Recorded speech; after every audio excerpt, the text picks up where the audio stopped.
would love to introduce Sarah Colomé. So she's building on nearly 15 years of experience in education, community-driven strategy, and advocacy, all centering the needs and experiences of marginalized populations. She has bolstered mission-driven work across governmental agencies, nonprofit and member organizations, as well as institutions of higher education. As a trainer and technical assistance provider, Sarah has partnered with campuses and organizations across the country to cultivate value-driven leadership. And that led her to founding Collective Futures in 2021 to partner with clients in not only visualizing but actualizing intersectional equity through individual and organizational transformation.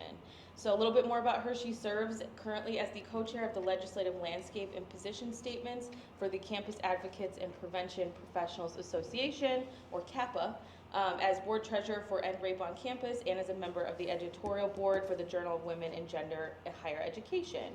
So her writing has been featured as in Miss Magazine and the Journal of Pediatric Healthcare, and in 2015, Sarah was selected as an international delegate to the Centre Hubertine Auclaret in Paris, and she can clarify how that's pronounced for you because I speak no French. All right, without further ado, let's welcome Sarah.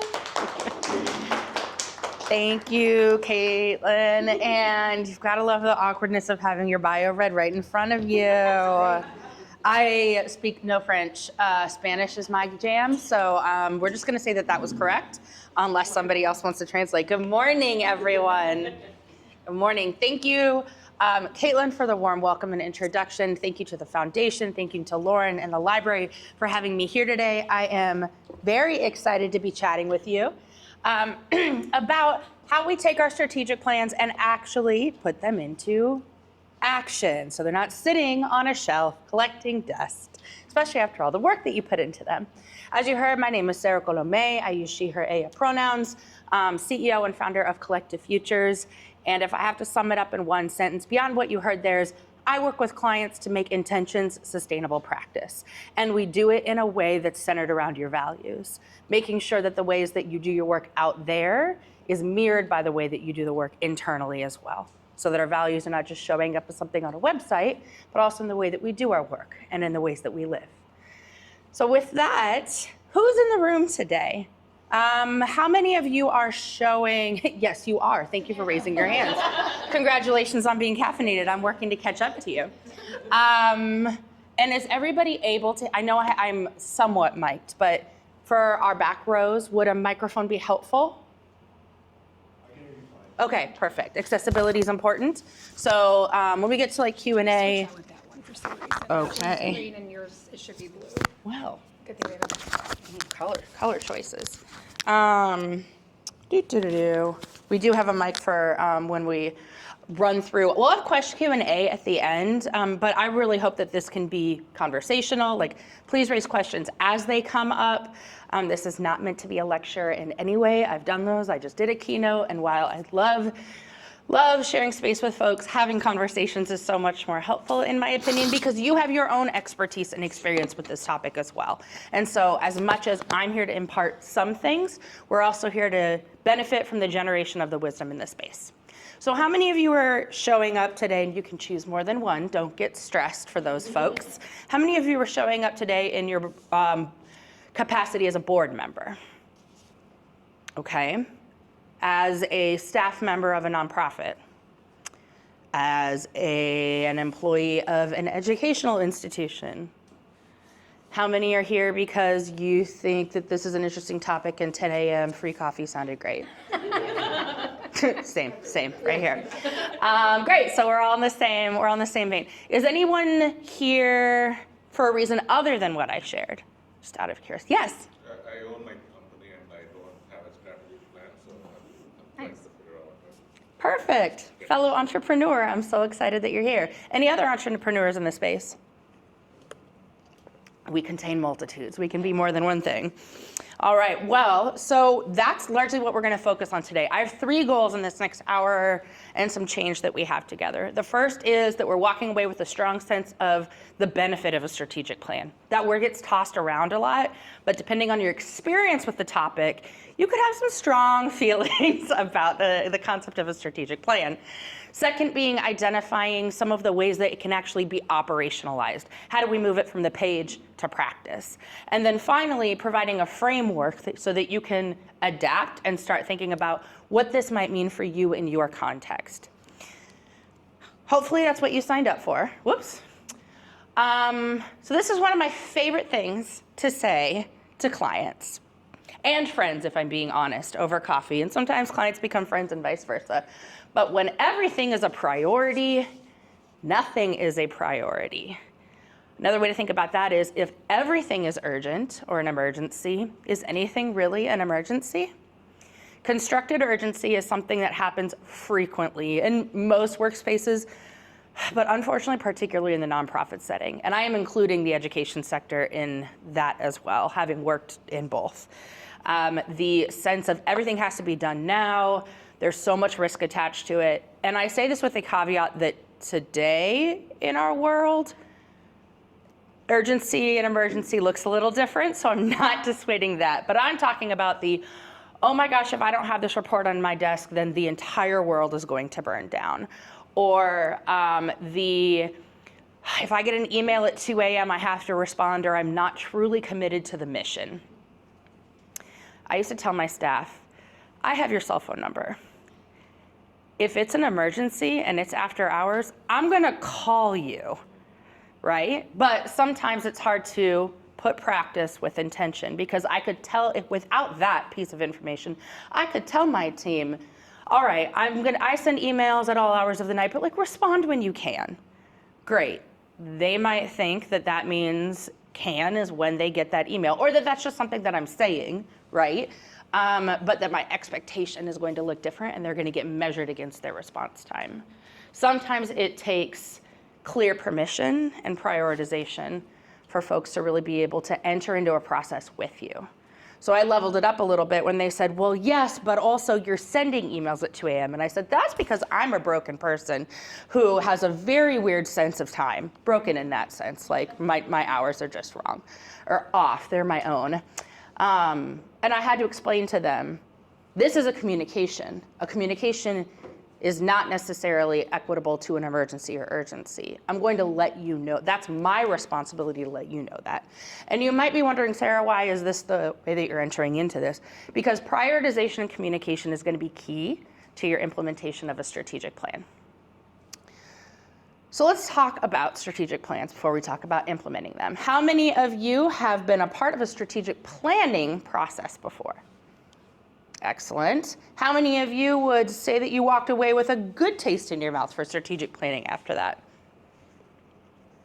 That's a lot less hands. All right.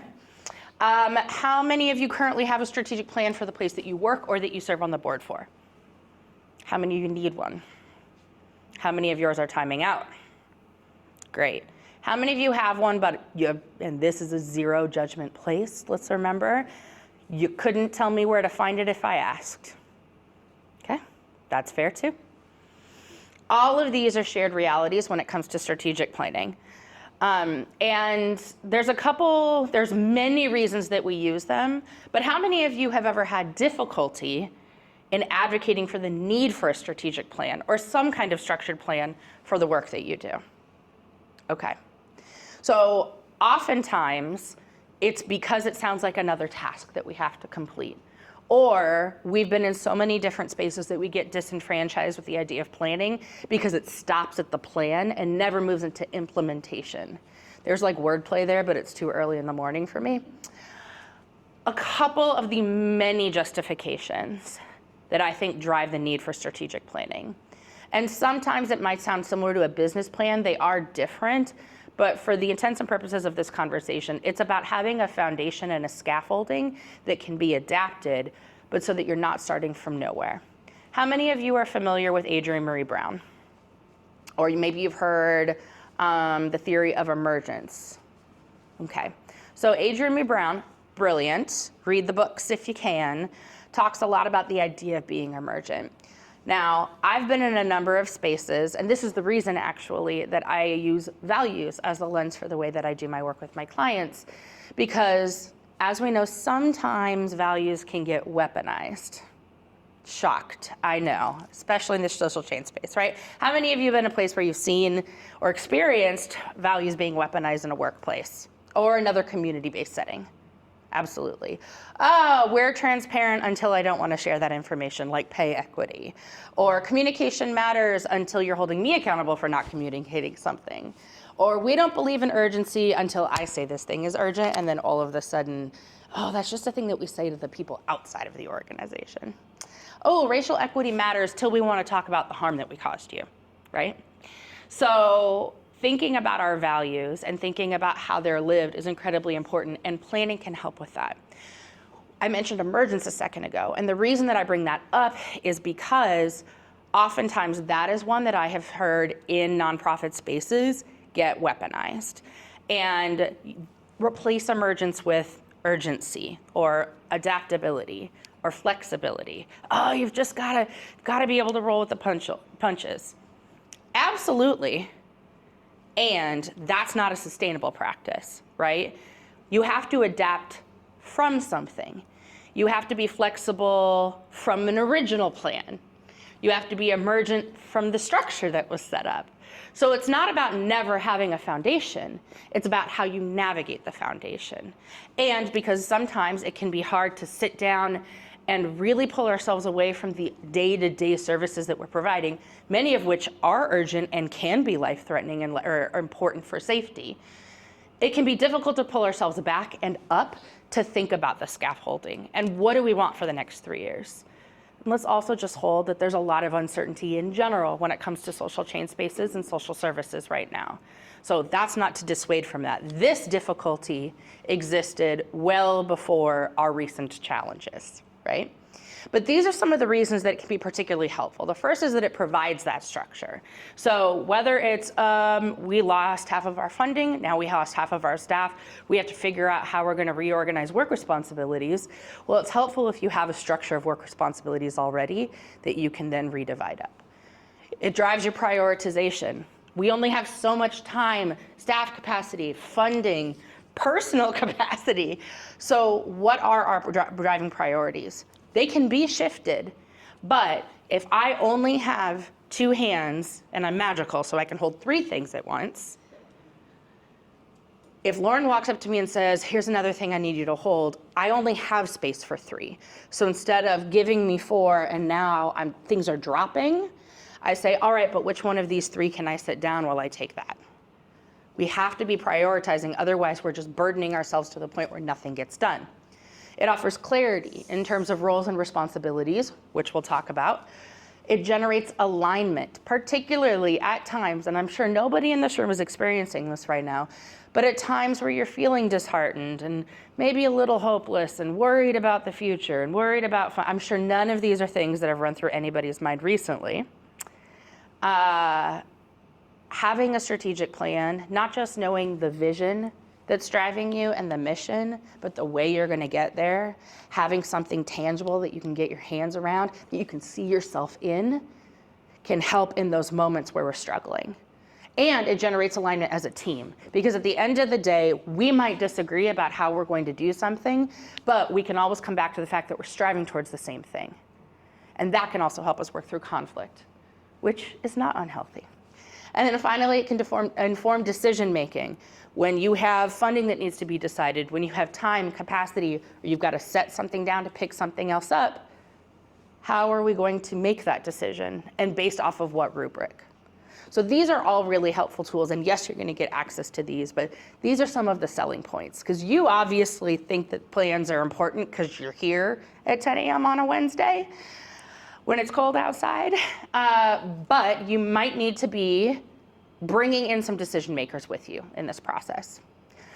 For those people who have had the chance to be in a strategic planning process, how many of you have been a part of the implementation? Okay, a handful of you. What What got in the way? Was it that you maybe are no longer part of the organization? Did something happen? Were there barriers that you ran into?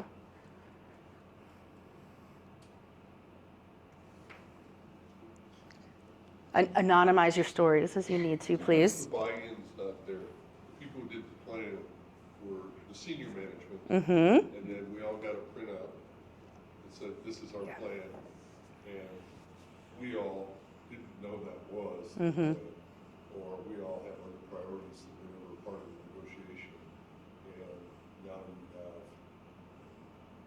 mission ambiguity. Ooh, mission ambiguity, that's a great term.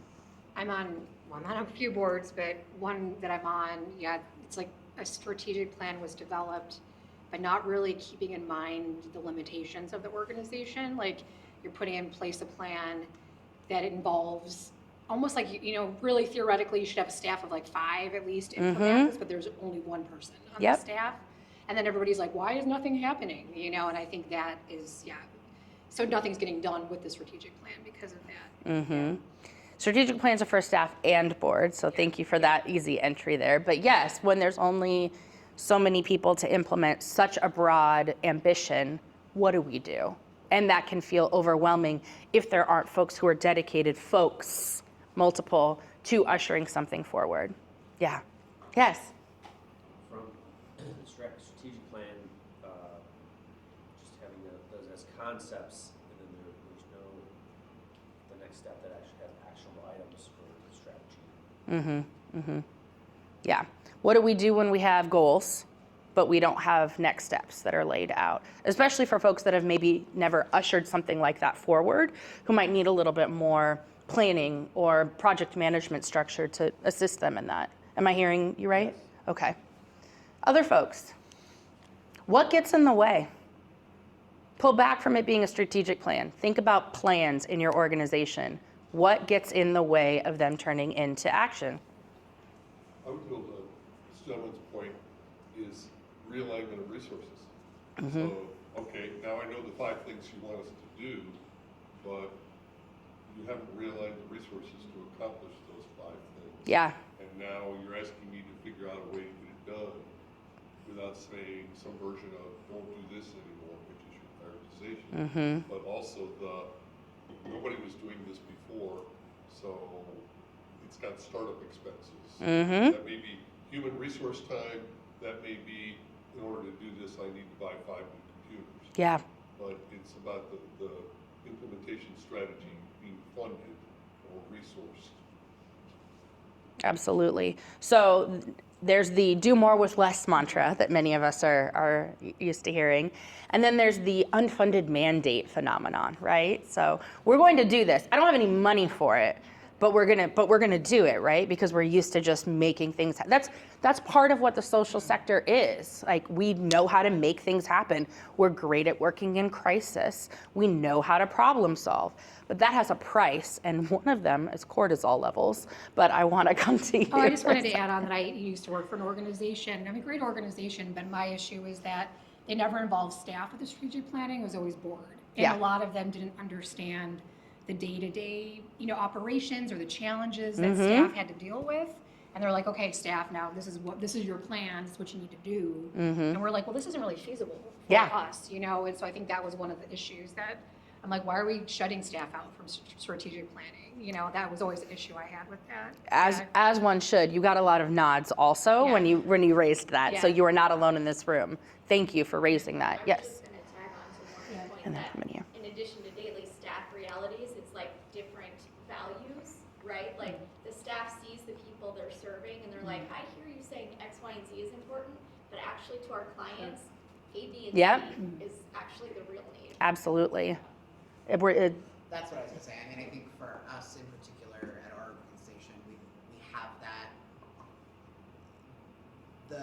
there's a misalignment between the board and the staff of what the priorities actually are, and what we are seeing daily and what we are dealing with every single day, and saying, hey, we need your help, and this is what the priority should be, and you should be buying in more than the 1 hour a month you come to this meeting, and I see you read my notes for the first time. Hypothetical example. Hypothetical, but you wanna to tell us we need to be focusing on buying new furniture when I have clients out in the cold. Like, that's what are we doing? So, yeah, we're very much that. Deeply resonates.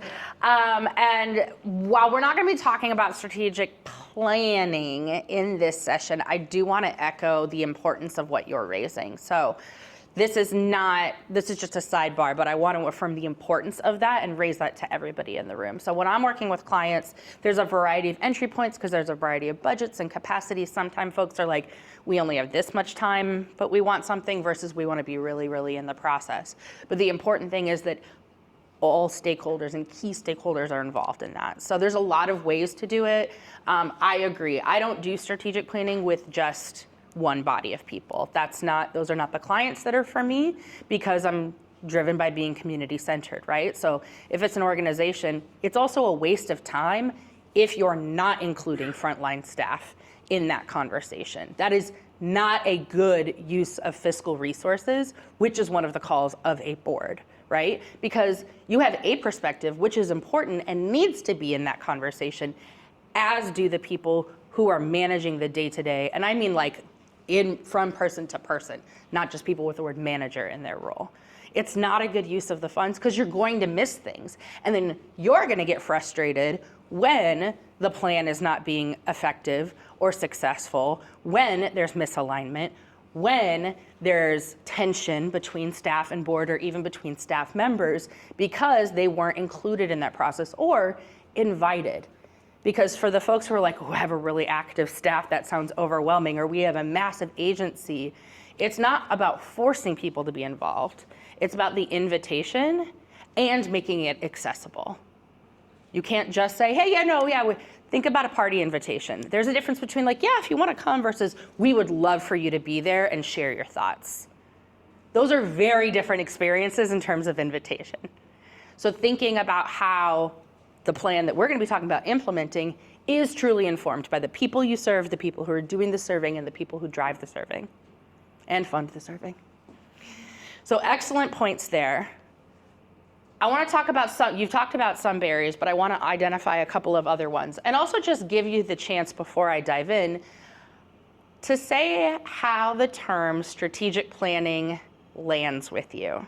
I know I've eased you in a little bit, but when you sat down this morning, and when you answer also for anything, if you can say your name and the agency you're with, this is a great opportunity for you to be building connections as well. So I want to be encouraging that.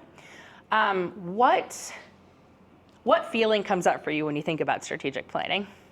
And remember, this is as safe a space as I can control. Yes. I'm Randy Bohan. I'm the executive director of a foundation. We support a critical access hospital.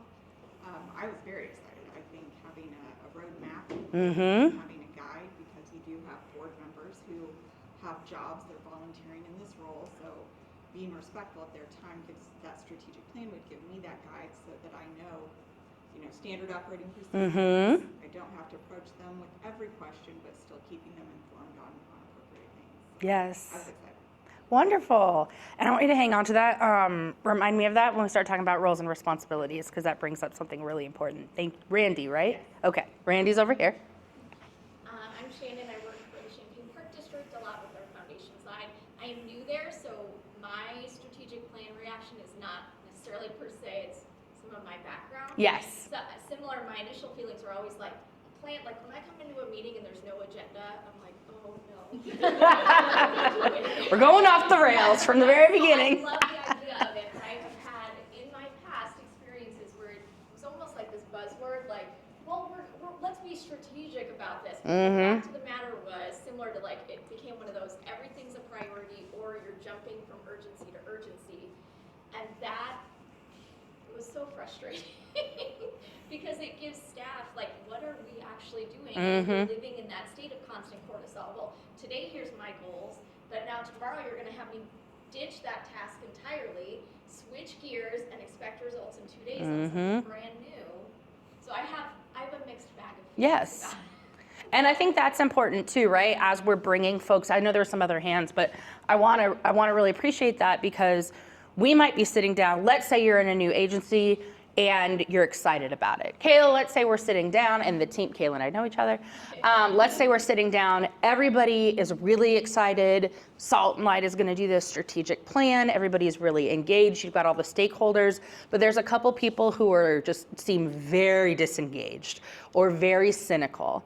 That may have nothing to do with Salt and Light. That could have everything to do with their experiences in other places where they've been asked to dedicate their talent, their time, their leadership, their vulnerability, and their honesty for it to be ignored, used against them later, dismissed, or co-opted, or any other thing. So remembering that the people that we're doing with, even we're excited, people have those histories they're bringing. And this is why I asked, right? Like, it's important for me to know how many of you are ready to be like, yes, let's put it into action, and be like, strategic planning is the bane of my existence, but I know it's important. Those are different places. So knowing where people are showing up is also really helpful when you move to the implementation piece. I think I saw another hand about gut reactions to strategic planning. Yes. My name is Talia Abdullah. I am Executive Director of the Vanderbilt Libraries. Just under 4 months, and so I'm excited about this. Yes. To generate some alignment. I feel like we're kind of all over the place, and while I'm excited, and I know based on what you just said, other people have had different experiences, and so I want to learn what I can learn to be able to support my team in the best way possible. Absolutely. And holding that space. So there's some leadership pieces in there as well. Also, congratulations on the new role. We love the free library. So you've raised some of them. Oh, did you have something you wanted to add? And that's a classic example of a barrier. Yep. We got a new CEO. Mm-hmm. Oh boy, here comes strategic planning. Mm-hmm. And even to the level of participation, but then rolling out of implementation, all those other red flags pop up. Absolutely. Of course you're going to do the strategic plan. You're new. And I've been here 15, 20, 30 years, and this will be the 5th time I've done it. Uh-huh. Oh, the joy. Because I remember, as you said, the history point, I remember how well the last 5 went. And that CEO is gone too. So all I know is to keep my head down and ride through it. And I think that's the gut instinct of, wow. Oh. And I think that's so important that you raise that, because that is the call of a leader, to understand that we have people with different histories who are coming into the space, and you may be thrilled about creating a new direction or pivoting. You're like, this is my 5th pivot. So are we going to pivot? Are we going to talk about pivoting? Are we going to have a hypothetical conversation about the concept of a pivot, but we're never actually going to like write it on a piece of paper? All of the ways that we talk around things. And those are the realities that we're facing. So role confusion is one. We have a new executive director, a new CEO that comes in. They weren't a part of the plan, right? So are they going to support the plan? Are they having to jump in without context? Who is in charge of what? Who's driving things forward? Not just in terms of the strategic plan, because that's typically your executive director, CEO, board chair, board president, whatever terminology you use. The board also ushers it forward, but who's taking priority area 1, goal 3? Who's the point on that? Who is in the working group for creating the marketing plan, and who's the point of contact for that as well? If I say this side of the room is in charge of the library's new marketing plan, that's great, but if you don't know who the point person is to schedule when you're going to meet, create an agenda or co-create an agenda, who's doing that administrative management on top of the actual programming and thought leadership? And then what are the responsibilities? Because if I say, all right, go create a marketing plan, that was in the strategic plan, and you say, like, what kind? Like, what would you like to see in there?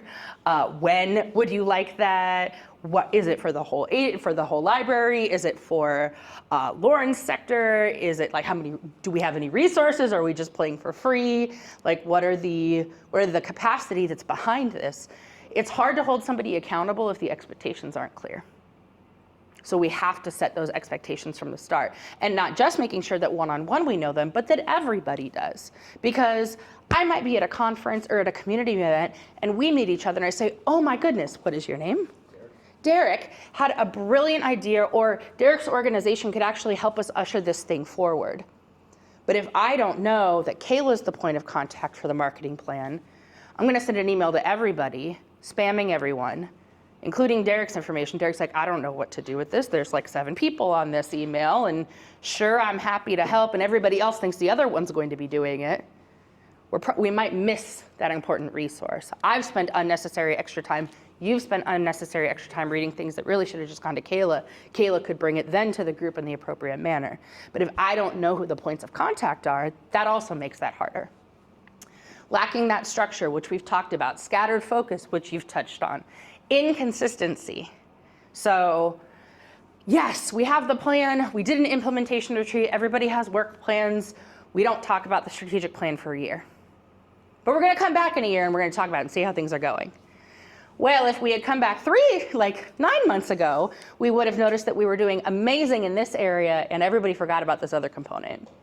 Or there's this one key thing that needs to be in place in order to make sure this priority area gets focused on, and everybody thought that everybody else was doing it. But because we never came together, we never noticed the gap. Missing accountability. So we need clear expectations to be able to hold people accountable, but how do we do that? And as I like to drive home with my clients, how are you doing that in alignment with your values? How are we supporting whole people who are navigating a very difficult world, who are often doing the best that they can, and where 100% really isn't something that many of us can bring every single day? So what does it look like to hold somebody accountable to their commitments through the lens of your values, through the value of well-being, transparency, equity, communication? So these are often places that can hold people back from moving from the page to practice. But the good thing is that there are ways to avoid that or to work through it, depending on who you are. So there we go. This is a framework that I share with my clients when I provide them with their strategic plan, which again, I want to stress, I don't just write one like, oh, we had a 5-minute conversation, let me just write something. It's in partnership with folks, as it should be, in my opinion.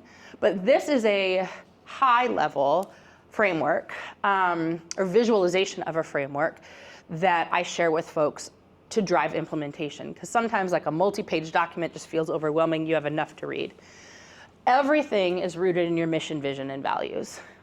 Always. That's at the core of everything that you do. Support and collaboration is what drives us through these different phases, because oftentimes, and this will make sense when you are looking at a structured plan, but priority area 1, goal 5, strategy 1 is really similar to priority area goal or 3's goal 1, strategy 3.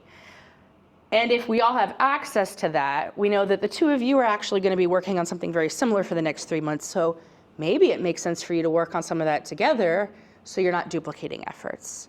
And it has the opportunity for cross-collaboration and to strengthen your own relationship. So that support and collaboration is really key, but it looks at five driving components that I've kind of synthesized down to 3 that we'll be talking about today. So prioritization, well, establishing roles and responsibilities. Who's doing what, and who do we communicate with to be able to continue moving our responsibilities forward, making sure everybody is clear about those roles and responsibilities. Prioritizing, knowing what is rising to the top of the heap for us.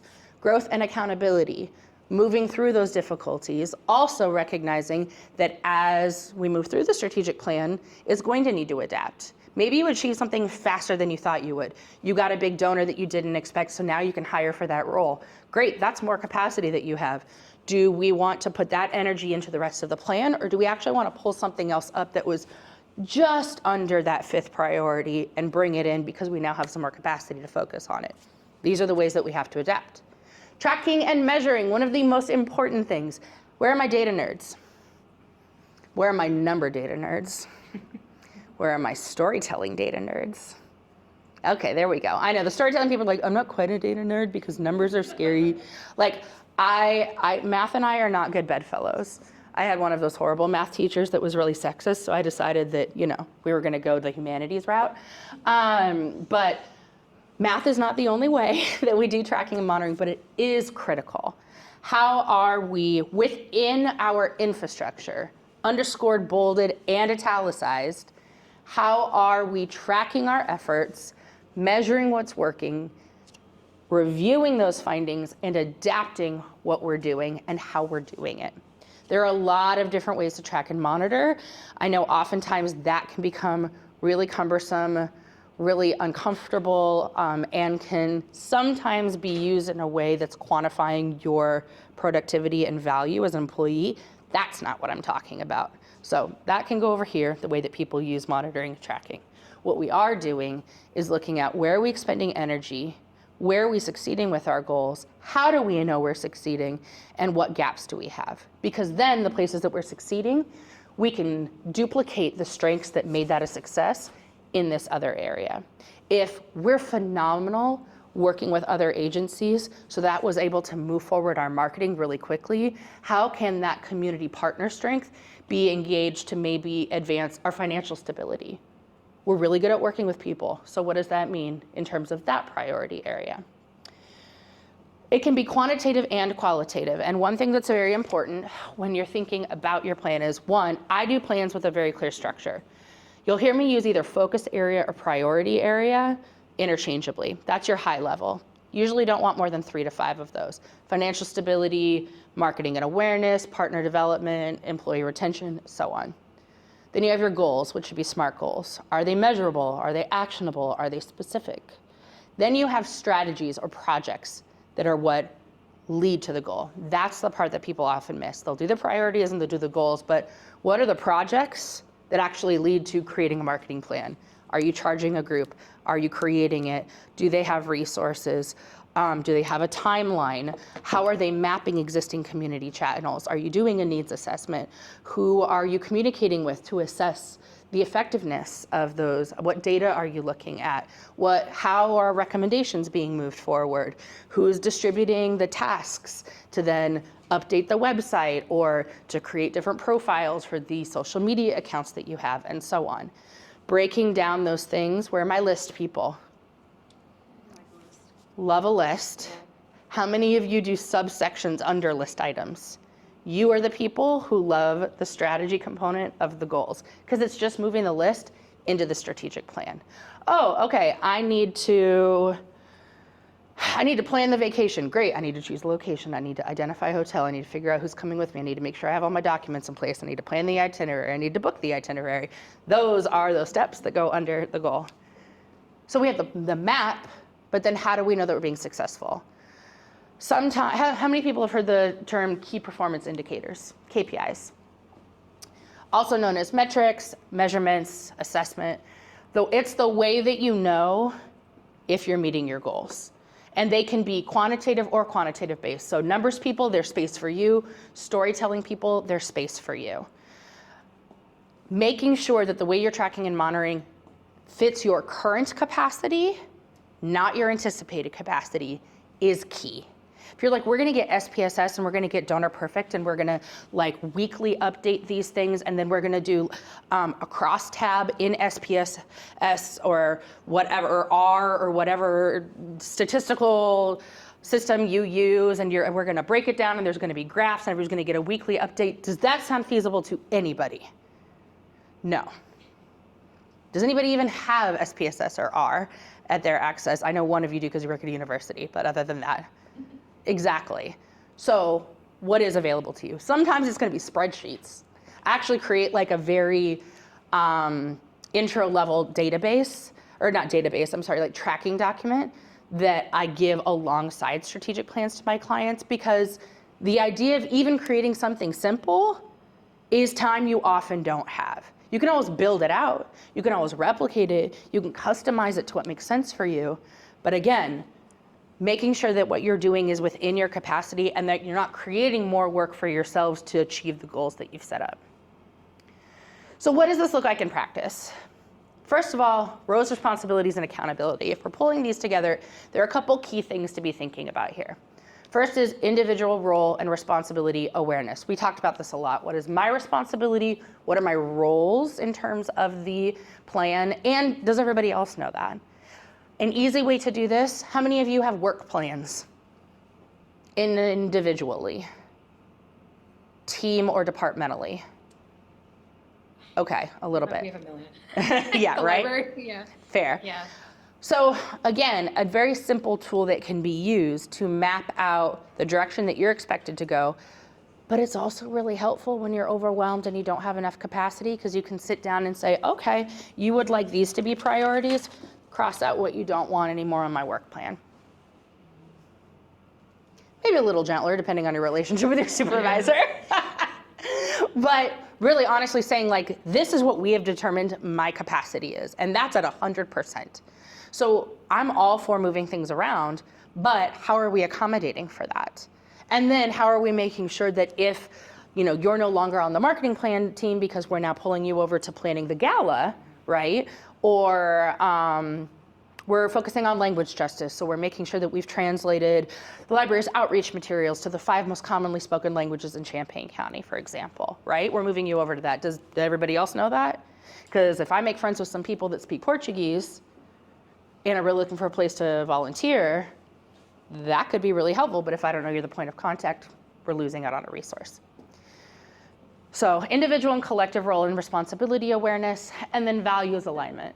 How are we in alignment with who we say we are as an agency or an organization? So work plans can be helpful for individual clarity, for workload measurement, but also in holding us to our equity values. How many people have some version of equity, DEI, inclusion, liberation? We'll use those in your organizational values, written or non-written. Hands up, hands up. It's okay, nobody's gonna snitch each other out. Okay, all right. So what does that look like translating in the ways that we distribute work? Who's in decision-making spaces? Who is signing off on things but maybe not doing a lot of the things, right? Who is heavily being relied on for out-of-office work, for relationship work? How are people being recognized, especially if a lot of the roles and responsibilities that I'm taking on from a strategic plan aren't necessarily reflected in my job description? How are we accounting for that? How are we honoring that, whether it's fiscally, whether it's deprioritizing other things, whether it's other acknowledgement, but how are we making sure that the way that we implement is aligned with who we say we are and the world that we say we're trying to create? As I like to say to folks, we have no business trying to create a world that we're not willing to replicate within our organizations ourselves. Yes? Where does those things become articulated? Is that the board? Is that the executive staff? Is it the whole team? That's a really good question. It can What be. place in the process? Mm-hmm. Is that There's a lot of different ways, just like there's a lot of different processes to create a strategic plan, there's a lot of ways to do implementation. You could do a kickoff implementation retreat. I've done those with clients where we sit down, everybody reviews the strategic plan, which hopefully that's not the first time they've seen it, right? Not with my processes, but comes together, kind of realigns around it, and then we start to break things down. Has anybody used project frameworks before, like RACI or Darcy, or heard of those? So project management frameworks can be really helpful in identifying not just roles like, oh, you're the chair, but what is my role in this process? So they each have their own language, but essentially it's looking at who's the decision maker? Like who at the end of the day says, yes, the marketing plan is done. Or yes, those are the 5 languages that we're going to use for the examples that we used thus far. There's who's accountable, which might be the decision maker, but might not. So if I am the CEO, I'm going to be the one who decides if we're going to use the marketing plan. But if you are the director of the comms department, you're the one who's responsible for making sure one gets created and put on my desk and that we talk about it. And then there's the responsible parties, who are the ones who are doing the doing. That will probably involve you, but that will definitely also involve other people. And then depending on the framework that you use, sometimes there's the people who are consulted. So maybe I'm not in all the working meetings, but at some point you come and talk to me, right? So probably development, you're gonna talk to them at some point, right? The programming team, hopefully you're talking to them at some point if we're thinking about marketing plans. Hopefully they're in the working group, but if not, right? And then finally, who needs to be informed? Maybe I don't touch any of those processes, but the board should probably be aware if there's a new marketing plan. And if for whatever reason I was not a part of those conversations, the programming team needs to know what the marketing plan is so that they can get you the information that you need to be able to push things out in the way that you need it. So there's who's the point person for working groups, but there's also what is my role within these larger pieces. That's also where equity can come in, is making sure that if I'm signing off on everything, but I'm not doing anything, let's make sure that there's not other places that I can be checking in. And also, if I'm signing off on everything, that's a pretty big vacuum of power. So what are some of the other ways that we might be able to distribute that a bit within the organization? So it can tell you a lot about your organizational structure too. So that's one tool. There can be the big kickoff, but and we'll talk about this, there's a lot of ways to operationalize these on a daily basis so that it doesn't require, we're shutting everything down and closing for the day so that we can have a retreat. Because I know everybody likes spending time together and doing big picture thinking, and it can be really hard, particularly when you do front-facing services, to close your doors for a day. Growth and prioritization, we're gonna put together in the next one. Resource mapping. So, what resources are available? Are there budgets that can support what we're doing? What about time? What about space? Making sure that we're aware of what we have available to us in this moment and planning proactively for what might need to come. Great, so right now we'll keep using the language justice example.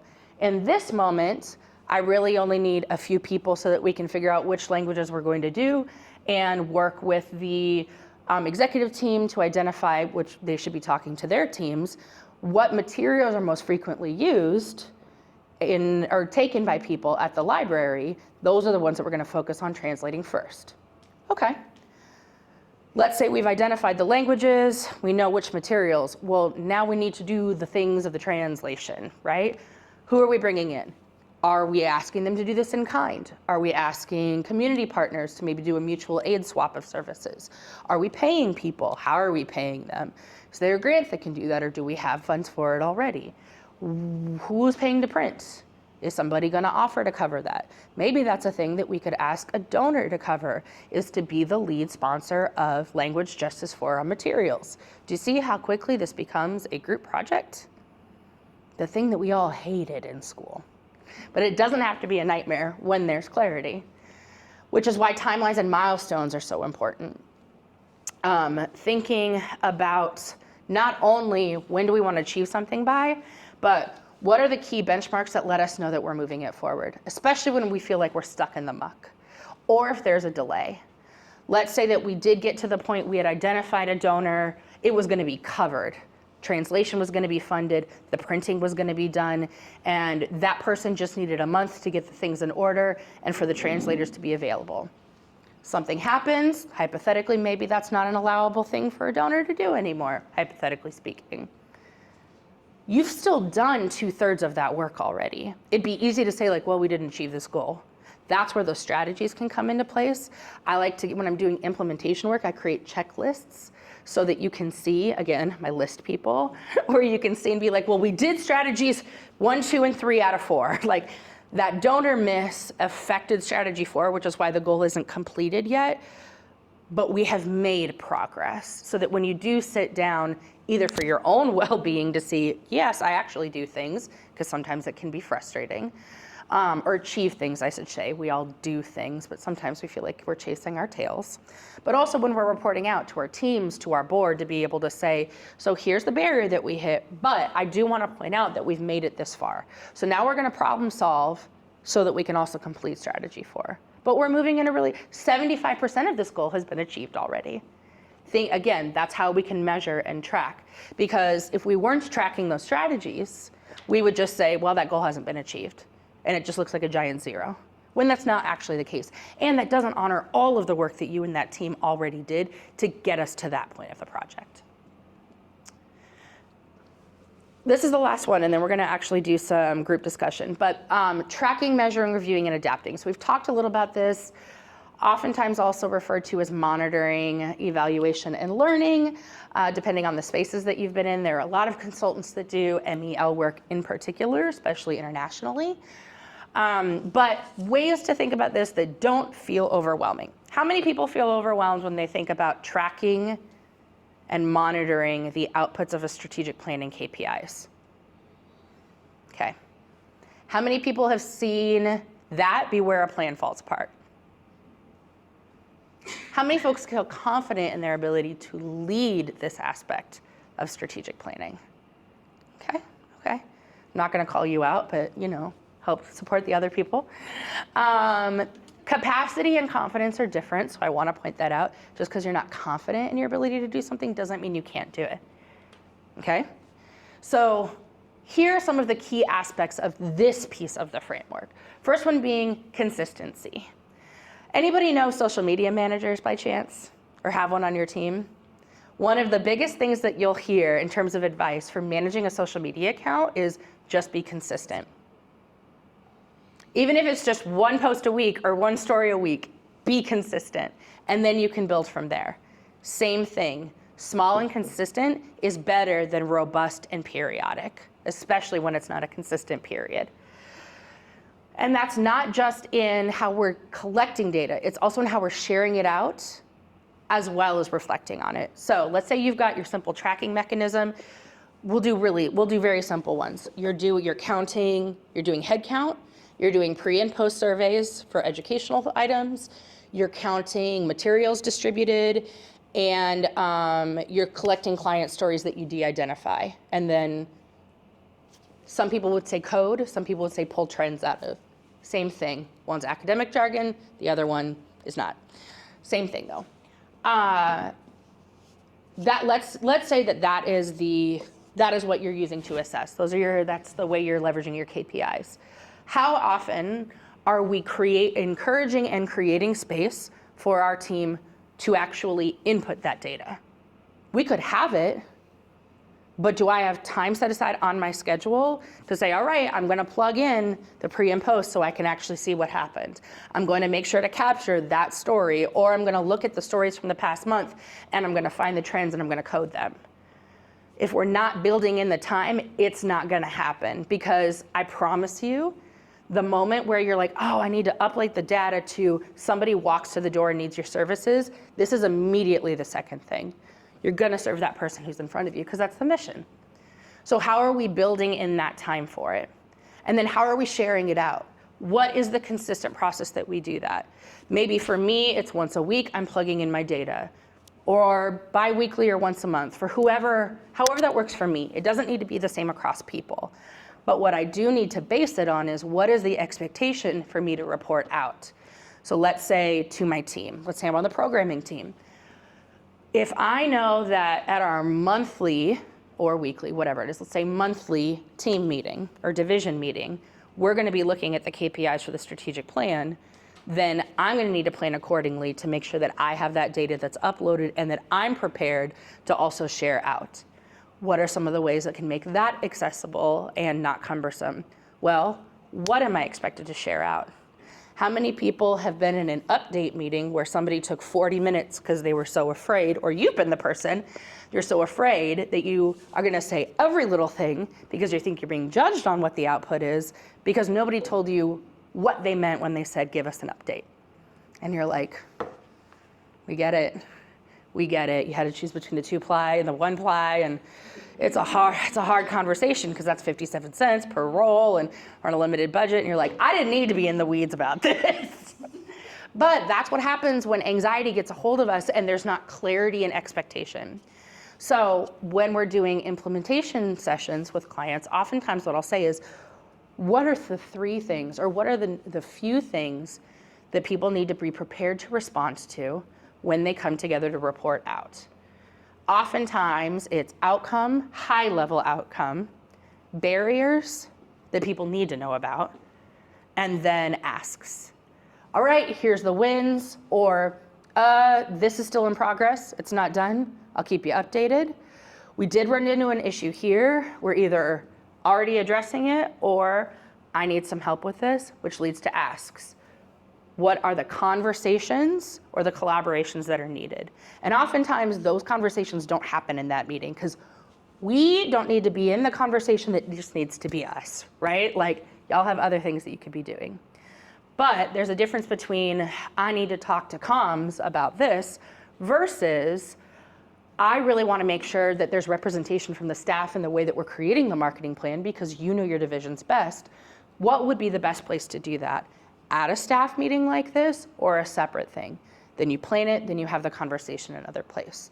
People can opt into the spaces that make sense for them, but this makes sure that people are updated without being over-informed, right? And there's always gonna be like playing with that, right? Sometimes we think that people don't need as much information or we make assumptions, but that's where the give and take comes from. I always say the first 6 months or so are opportunities to play with different ways of reviewing and reporting information out to see what makes sense for your agency. Reflection is the other piece. So in real time when we're having those conversations, I'm hearing what barriers, what challenges, what conversations need to happen. But then when are we truly pulling back? And how often? Is it every 6 months? Is it every year? Is it everybody? Do the board have a conversation and then divisions have their conversations? But where do we pull back to look at all that data that's been collected and listen to the context of the experiences of the people who are doing that fills in those gaps of information to say, all right, where are we thriving? What challenges do we have? What do you need? What do we need? I have a Yes. question about KPI. So I'm familiar with them mainly from business, working with businesses. There's a lot of databases where you can get like KPIs for certain industries, Yes. you know, depending on, are you doing coffee, retail, whatever. Mm-hmm. But like for nonprofit organizations, like especially if it's a newer organization, so what data are you using to benchmark? Is it just like from past data from your organization, but like, or is there like nonprofit information depending on what kind of nonprofit you're in out there? I guess I'm just curious, like, Mm-hmm. when you talk about like, you know, the data and the benchmarking. If I'm following this, like, tell me if this answers your question. It's going to depend on what the goal is that you have. So if the goal is to, trying to think about, okay, more locally, to be a household name, right, or something like that, you're going to probably benchmark against local nonprofits in the area. That would be a place I would probably be leaning on the foundation for data, as well as some other places. You could even look at like the rates of Google searching and so on, which you can actually pull from other. You can pull 990 forms from organizations and be like, I know how much they're doing in fundraising. Yes. For example, Mhm. you know. But you can also Yeah. look at search terminology and things like that. That's going to be different than like the larger scale, like national data. So if I'm looking at, all right, I know X percentage of Latinx communities experience this challenge, right? Nationally. What does it look like locally? The Latinx people we serve is not the percentage of that population here. Maybe it's over and you're thriving in that. Maybe it's completely under, and that's going to tell you that there's a gap in your outreach or in the way that you're doing your programming. So there's a couple different ways to leverage data like that. I would look at local, Google searching, like brand searching is a really helpful one as well. Is that? Yeah, so basically do some research. I mean, like when I used to work in a nonprofit, I did a lot of like snooping on other Yeah. nonprofits. I mean, in a supportive, you know, Of way, course. of course, you know, but okay, so I was just curious, like, especially like a new organization, or if Yes. or maybe you're starting a nonprofit in a, you know, zone that there's no other nonprofits doing that work. Mm-hmm. I just would be curious, like, are you just kind of just maybe doing your best guess, I guess, in the beginning? A as you couple get different things ways. established? Yeah. So there's the numeric ways, like there are databases out there that you can use, and I know you can access them at the library actually.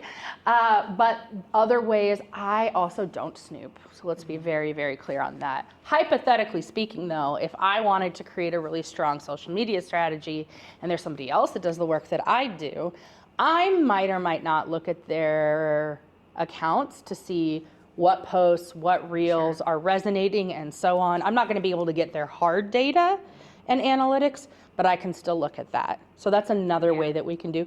And then also for if it's a smaller nonprofit, I would not dismiss the strength of just relationship building. So maybe there's nobody here who does it, but there's somebody in Edmond, Oklahoma that does.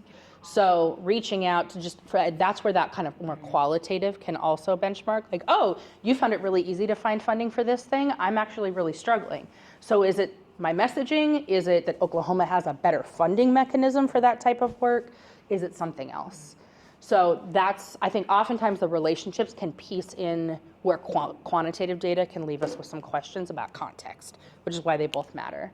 And then identifying when you're doing those reviews, making sure that you're really sitting down and saying, not only what's not working, because that is kind of where, especially social service and like social agencies go first because we're problem solvers, right? But we do a number of things exceptionally well. And if we ignore the places that we're thriving, we're gonna miss identifying what our superpowers are and figuring out how I can cross-apply that superpower in the area that I'm struggling. It also helps when we're having these conversations, there's a difference between a barrier and a gap. A barrier is somebody won't fund us. A gap is there is no funding available for this right now. There are differences. A barrier is they will not refer to us. A gap is there's nobody who actually provides that service, so we can't get any referrals from that in our community. Making sure that we know which one it is helps us know what the best intervention is. And then you'll notice there's no weakness on there. I'm not a big fan of that word. I think vulnerability makes sense, but really anything that we could call a weakness is going to fall into one of the three categories: a barrier, a gap, or an opportunity. Just the way that we frame it.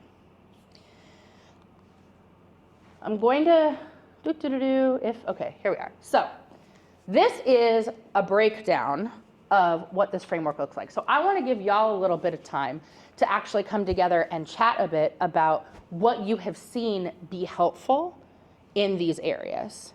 So let's break into groups, and we can say, if you want to talk about roles, responsibility, we're not doing it yet. Roles, responsibilities, and accountability over here. Grow and prioritize can be in the back. Track, measure, review, and adapt can be over here.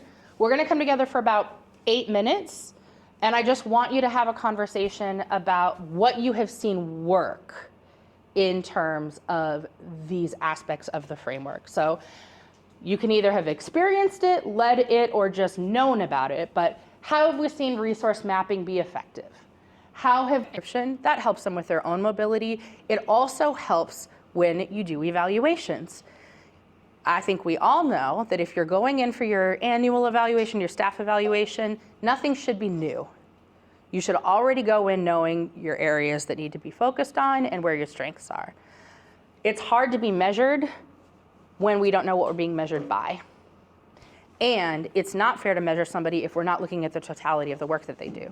So making sure that not just work plans, but job descriptions are updated with our roles and responsibilities. Calendaring reviews and reporting. So we say, all right, once a month we're gonna come together and maybe, and I heard over in this section, like, what are I think you said, Derek, the meat and potatoes. Like, that's what I need in the report. I don't need all the condiments and the utensils along with it, right? I don't need the garnish. I really just need the basics. So that's been shared, but how do I make sure that I actually commit to that? For me, a tip that I always share with folks, literally put it into your calendar. You know better than anyone else how you best work. So if you need a lot of focus time to do data, block 3 hours on a day that you tend to be able to get busy work done. Put that on your calendar. If you are somebody where 3 hours sounds like a magical device that has never been able to show up on your calendar, give yourself 30-minute or 15-minute slots and give yourself realistic goals. Like, I'm going to enter in these 15 minutes last week's pre and post results. That's all I'm trying to get done in these 15 minutes. Why is that helpful? One, it is a lot more, people are less likely to say, hey, can I pop in real quick if you have something on your calendar? And if I'm your supervisor and I need you and I pull you in during your 1 hour data dump, then if you're not able to like reschedule it for another time, that's then my choice. And so I can say it back to my supervisor and say, okay, but I'm gonna need you to flex some other time so that I can get this data in. or I'm not gonna have it to you by the time that you need it. That then puts the responsibility back on me where it should be to say, you know what, our conversation can wait until tomorrow, or yep, that's fine, feel free to take another 24 hours to get that data in and let me know if you need me to move something for you, right? It shouldn't have to land all on you. Accessible tools, again, whether that is the way that you're tracking your data or your work plans. Work plans don't have to be a whole notebook. It can be one sheet of paper. It can be marking what you're doing month by month. I have several of these tools that I've used with folks, and a lot of them that you can also adapt online if you're not bringing somebody in. Onboarding and orientation. This could be its own conversation, but it's so important that I say it while you're here. If you are not including your strategic plan in your onboarding and orientation, you're setting yourself up to fail. And not just, hey, we have a strategic plan and this is where it's located, but that's very important. Also, this is the aspect that you're going to be working on. This is how something that you're not even working on still relates to what you're doing. These are all of the ways that you touch the next 3 years of our plan. What can I answer for you? And making sure that people have the time to see themselves in it and ask the questions about what they're going to be charged with. It also creates a less tense time because it's the introduction for me to say, tell me why this is a priority. I'm just curious what led to this, as opposed to 3 months down the line and I'm doing something and maybe it's not the way that you wanted it. And I'm like, well, this didn't make sense to me. How great would it have been to have had that conversation 3 months ago before I did it and before you had to look at it? And then finally, permissions for prioritization. Asking and giving. Yes, we all have agency. I'm trying to make sure that I did spell that correctly. And leaders, we cannot devalue the importance of saying what we believe we've already messaged. Even if we know that in our organizational culture, yes, I'm telling you right now, this thing is urgent. We just lost a funder. Everything is focused on that.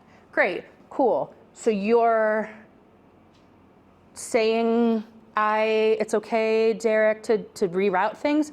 Great, but which things? So for me, I can say all hands on deck. It is okay to say, Sarah, I need you to tell me that it's okay to not finish this report for the board so that I can create this brief on this funder. Take that extra step when you're the leader because, again, people bring histories. Our relationship might be phenomenal, right? Derek may already know what's going on in my head, but I don't know where they were before they were with my agency. And maybe they've been set up or trapped in other ways like that before or have been gaslit in other ways.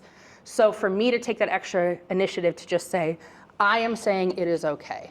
Same as we say, I'm saying it's okay for you to not look at your email while you're on vacation. I'm saying it's okay for you to turn your phone off or close your door for a couple of hours. Taking that extra step, because that's how we move to healing, is when we see people match their words with their actions. So these are some of the ways that just small things can be integrated over time. So for those who need to go, I completely understand. But for those who are like, this is really good and I have a million things I'm going to have to do after this, I hope I can implement it. Whoops, maybe not. There we go. Action planning. What I'm going to ask you to do is take 30 seconds and think about one thing that will get you closer to having or implementing your strategic plan. Something that can be done in the next week.